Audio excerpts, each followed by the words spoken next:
আসসালামু আলাইকুম। আমি আতিক। আমি আমার খামারের কার্যক্রম আর বাস্তব অভিজ্ঞতা সবার সাথে শেয়ার করি। খামারে কাজ করতে গিয়ে যা শিখেছি ভালো মন্দ সবই খোলাখুলি বলি। আমার উদ্দেশ্য একটাই, যেন সাধারণ মানুষ এই অভিজ্ঞতা থেকে উপকার পায়। দেশি খামার, মুরগি পালন, গ্রাম বাংলার জীবনই আমার মূল বিষয়। ভুল থেকে শেখা আর শেখানো, এইটাই আমার পথ চলা। আশা করি আমার কাজ, আমার কথাগুলো আপনাদের কাজে আসবে। আলহামদুলিল্লাহ, আজকের দিনটা শুরু হয়েছিল একদম সাধারণভাবে, কিন্তু শেষ পর্যন্ত দিনটা হয়ে উঠেছে অনেক শান্তি আর তৃপ্তির। সকালে বাসা থেকে বের হয়ে সরাসরি আমাদের খামারের দিকে রওনা দিই। খামারে পৌঁছে দেখি মুরগিগুলো আলহামদুলিল্লাহ ভালো আছে। এই পথের মধ্যেই রাস্তা পার হয়ে চলে গেলাম আমরা বাইকে করে খামারের উদ্দেশ্যে। খামারের উদ্দেশ্যে যাওয়ার পথে আমাদের যে মাছ ছিল, খামার ছিল মাছের ঘেরে একটু নজর দিলাম। নজর টজর দিয়েই রওনা দিয়েছি একেবারে খামারের মূল উদ্দেশ্যে। খামারের মুরগিগুলো আলহামদুলিল্লাহ শীতের কারণে কি অবস্থা আছে, তো আলাদা যত্ন প্রয়োজন, তাই চলে আসছি খামারে। শীতের শুরুতে যে সময়টা মুরগির আলাদা যত্ন নেওয়া খুবই জরুরি, তাই প্রথমে কাজ হিসেবে আমি তাদের জন্য পর্যাপ্ত খাবার আর পরিষ্কার পানি দিয়ে দিই। শীতের কারণে যেন কোনো সমস্যা না হয় সেদিকে বিশেষভাবে নজর রাখি।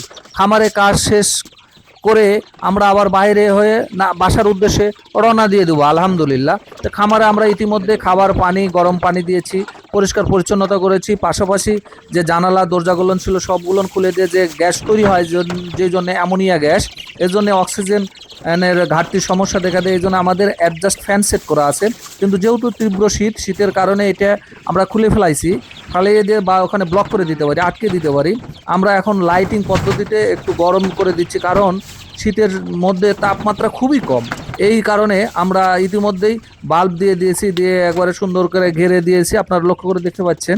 দেওয়ার কারণটাই হলো যে যাতে করে তাপটা একটু বেশি থাকে। তা আলহামদুলিল্লাহ আমাদের মুরগির যত্ন করে আমরা চলে আসছি। এখন আজান হয়ে গেছে, ইনশাল্লাহ আমরা নামাজের আদায় করব। নামাজটা আদায় করেই আমরা আবার খামার থেকে রওনা দিয়ে দেবো। আলহামদুলিল্লাহ, খামারে কাজ শেষ করার পর নামাজের সময় হলো, সেখানে শুধু অজু করে নামাজ আদায় করি। আল্লাহর কাছে শুকরিয়া আদায় করি, তিনি যেন আমাদের এই পরিশ্রমের বরকত দেন এবং আমাদের খামারের কাজকে আরও এগিয়ে নেওয়ার তৌফিক দেন। নামাজ শেষে আবার খামারের পরিবেশটা একবার ভালোভাবে দেখে নেই। এরপরে এরপরে খামার থেকে একটি মুরগি নিয়ে বাসায় ফিরে চলে আসি। বাসায় এসে সেই মুরগিটি ভালোভাবে পরিষ্কার করে আমি নিজ হাতে রান্না করি। নিজের খামারের লালন করা মুরগি নিজের রান্না করে খাওয়ার আনন্দ সত্যি অন্যরকম।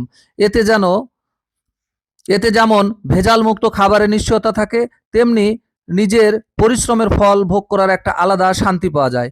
গ্রাম বাংলার এই সহজ জীবন, খামারের কাজ, নামাজ আর নিজের উৎপাদিত খাবার সব মিলেই আজকের দিনটা ছিল খুবই সুন্দর ও অর্থবহ। ইনশাল্লাহ সামনে আরো এমন দিন আসবে, আর আমি আমার এই খামার জীবনের গল্প আপনাদের সঙ্গে নিয়মিত শেয়ার করে যাব।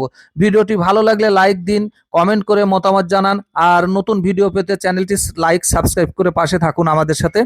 আমরা রান্না করেছি এবং রান্না আলহামদুলিল্লাহ একটু টেস্ট করে নিচ্ছি যে কেমন স্বাদ হয়েছে, বা লবণ, নুন, ঝাল সব কিছু দিয়েই আমরা এটা টেস্ট করে নিয়ে নিলাম। আলহামদুলিল্লাহ আমাদের রান্না শেষ হয়ে গেছে। এখন আমরা খাবার টেবিলে চলে যাব।